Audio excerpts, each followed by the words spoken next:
Hello, welcome to another Mad Hatter review. All of a sudden, I forgot my name. Happy Monday. What is it? Daylight savings time. Why do we do daylight saving time? I mean, I know I'm the millionth person to say it, but why? Okay, why do we have to dance this dance? Why? Because there's some farmers out there that need this. I don't understand why. But we're not here to talk about daylight savings time. I'm here to talk about Super7 because I feel like they're in trouble.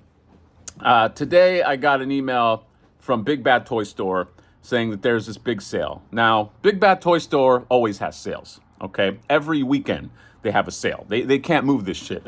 It's not a great time for the toy industry. It is and it isn't. It is because, there's a lot of stuff coming out, but it isn't because there's a lot of stuff coming out, okay? And there's a struggle now, I think, with overstock. Where do you spend your money? Who do you give your dollar to? BBTS has a Super7 sale on their website right now, and these prices are wild, okay?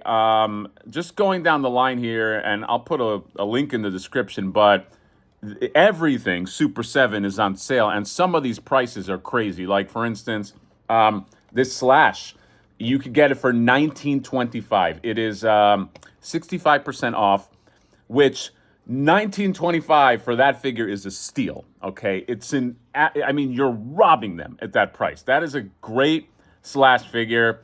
This Mouser 5-pack, by the way, I'm furious because I paid full price for all of this, which I'll get into, $19.25, and it just goes down the line. Scratch is $19.25, that's a great figure. And then it tapers down in terms of the percentage off. You can pretty much get G.I. Joe Wave 1, which has that really cool Cobra Commander. I might go in on that for $99 for the whole wave, okay? And that is at 55% off. You know what? At 55% off, I think I definitely... Can I buy... Yeah, I can get Cobra Commander separately. I'm definitely going to get that. Animaniacs, 137. I don't have those in hand, but I heard those were cool. Ninja Turtles Wave 2 with Bebop, Baby cooing back there. Bebop, Shredder, Leonardo, and I forget who else. But $100. Yeah, this is wild.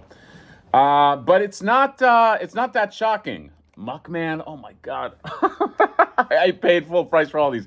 It's not that shocking because I think that Super7. It's very obvious to me that they're in trouble, okay?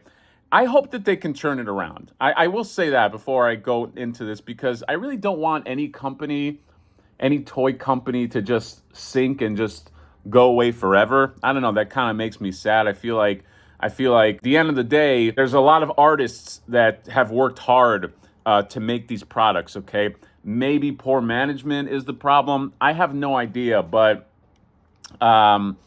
I will say that for a company to succeed in this day and age, it's not just about the product, okay? It's also about the loyalty to the brand. NECA, for instance, they have, the Ninja Turtle line, multiple Ninja Turtle lines, and they do really well. I think they still do well. But they also do well because there's a loyalty to the NECA brand in terms of them producing turtles, okay?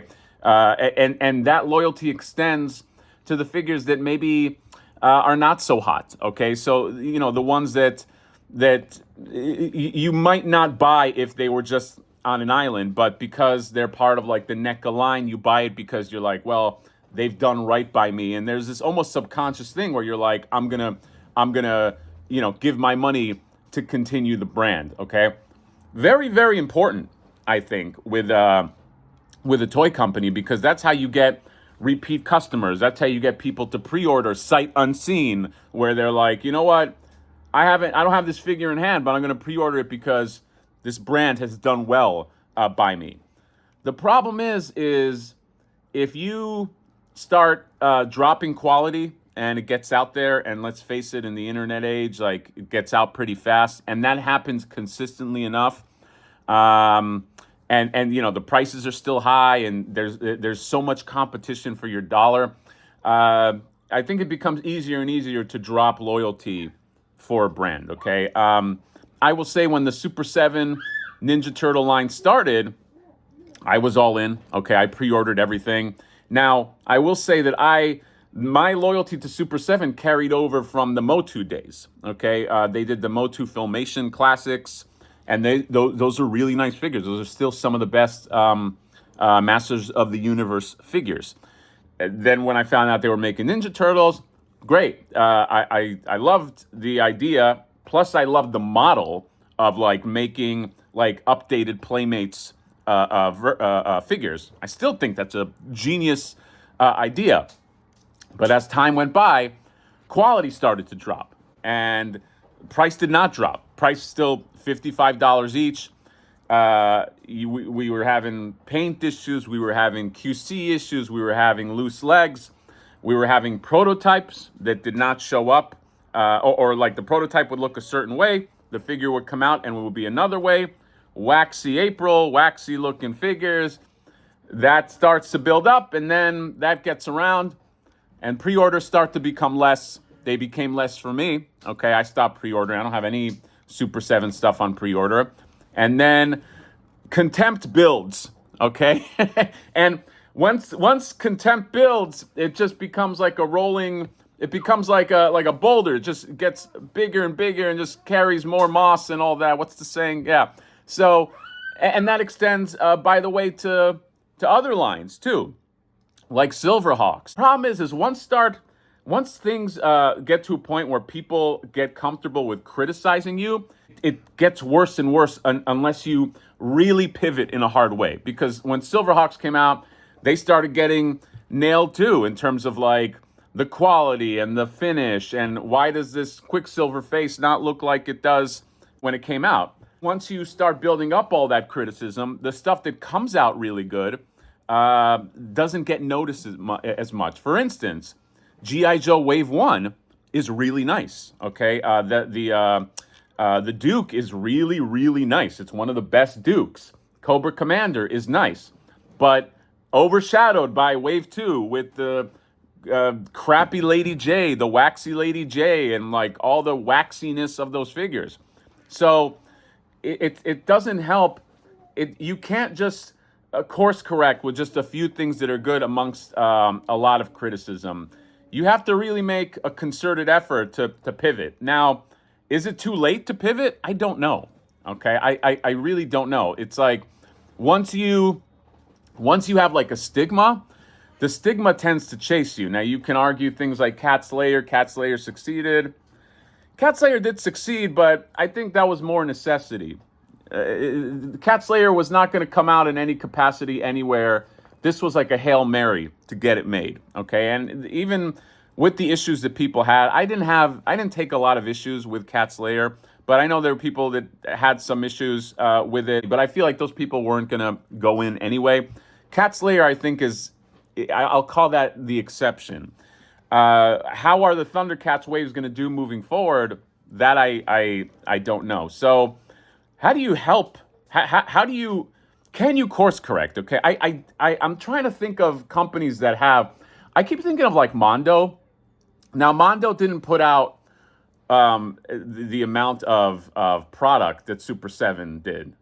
Which, by the way, the amount of product is another issue. There's a lot of product out here, okay? But I'll get to that. But like Mondo, when they first started the Motu line, even the Batman line by extension, I think it kind of went under the radar. I personally didn't love that beginning output, but like now I feel like they're on fire. Like I feel like they've concerted their efforts. They created a smaller team that was just about producing great shit, and now I just feel like they're like their stock is rising because all the stuff they're doing now I feel like are bangers and will be bangers, and even the stuff that goes wrong, like the QC on that He-Man that came apart. They really did right because they sent out new He-Mans to everybody. You could definitely tell that they were like, we want to be seen a certain way, and we're going to make that visible to people. I don't know that Super 7 has that in them. I don't know. Okay, it really takes a visionary to decide I'm going to take the reins and I'm going to go a certain way, or I'm going to try to redirect. The problem I see here is there doesn't really seem to be a captain of the ship, so to speak. Okay, there's a lot of product, and there's so many lines. You got TMNT, Silverhawks, Thundercats.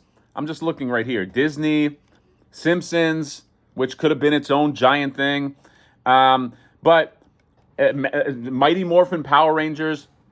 But besides the QC and the price, which I'll get into, they don't seem to have like a place where they're going. Okay, it doesn't seem to be. It just seems to be like just splashing all kinds of like properties willy nilly, which I don't think is ever good. That's the reason why I didn't get in on the Disney line, other than the Mad Hatter figure that I bought, which I had to buy. I didn't really get into that line because of it didn't feel like there was a direction. Okay, I would have liked it if like, okay, here's our plan. We're gonna make Jungle Book figures, and that's gonna be a wave, and we're gonna make whatever other movie, Little Mermaid, and that's gonna be a wave. It was just kind of like, we got this license. Here's just some figures that we kind of stitched together in a line. I want to see Robin Hood figures, and there you go. Okay, it just feels like there's like a king that just makes decisions haphazardly, and those are the figures that come out. That's a big issue too. NECA, for all the traction and for all the criticism I give it, just feels like there's a plan. There's a plan. Now, NECA is starting to reach a little bit with some things, and I'll get into that in another video. But for the longest time, there at least was a plan, okay? And then the other thing mostly is, besides the quality, is the price. Low quality plus high price, okay? Talking $55 a figure. Now, I know they have mitigated some of that, or they should have mitigated some of that, I think, because they reduced like the boxes. They used to be, you got a cardboard box plus the box that you slide open, and then there's the other box. They took out the cardboard box, but I don't think they adjusted the price. So the prices are still what they are. Back of your head, when now you're buying a Super 7 figure for $55, you're rolling the dice and you're going, I'm going to pay $55 for something that when I get in hand, I might not like the quality of. And why don't I just like play chicken and wait for this to go on clearance? Because look at all of this clearance. So that's going to be in everybody's head now. It's going to be in my head, okay? And it's still up on sale for these cheap prices on BBTS. Now, I don't know when they sell out, but like $19.25 for this Slash would have been an instant sellout even a year ago, I think. But I don't know. It's just here. Maybe Super 7 is too big a company to be putting out these kind of products. What I mean by that is maybe their overhead is too much.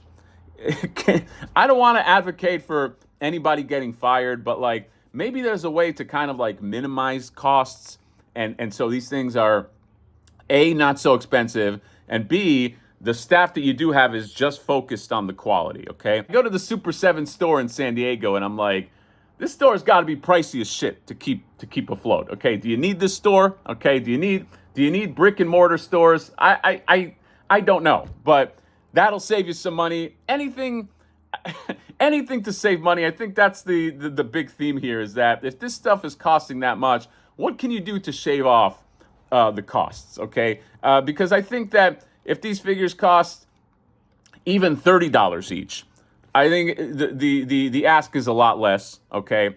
Do we need all the fancy packaging? You know what, Super 7, you can put my shit in like, you can put my shit in a baggie if you charge $20 or $30, okay? If the quality on the prototypes was the quality on release, I think it would be a different story. I think now the problem is Super 7 has a stigma, and a stigma is very hard to wipe off. And I think the only way you do it is to really make a dramatic move, and something that people can see, that's visible, to show, hey, we do care, we are taking this seriously, and we are taking it in a new direction. Otherwise, it's more of the same, and people, again, just playing chicken with these figures and just waiting for them to go on sale and really get reduced before they pull the trigger. So that's it. it bums me out. I want this company to thrive. I want any toy company that has made good shit in the past to thrive. I don't want to see anybody go under. Doesn't benefit me, but this is not a good sign. Okay, these figures to be this cheap, knowing where they started from, is not a great sign. So anyway, let me know what you guys think about the Super7 sales, Big Bat Toy Store. I'm still playing chicken on some of these. Like these Silverhawks, like I want to get them, but like I know the quality's not that great. I still want them to be reduced even more. I'm just being honest. Okay, that's it. I'm sure this will be a controversial topic. This is not a me shitting on Super7 topic. In fact, it's the opposite. I just want to see them. I want them to succeed. That's I like a comeback story. Okay, what's a good comeback story? I can't think of one. What, Rocky?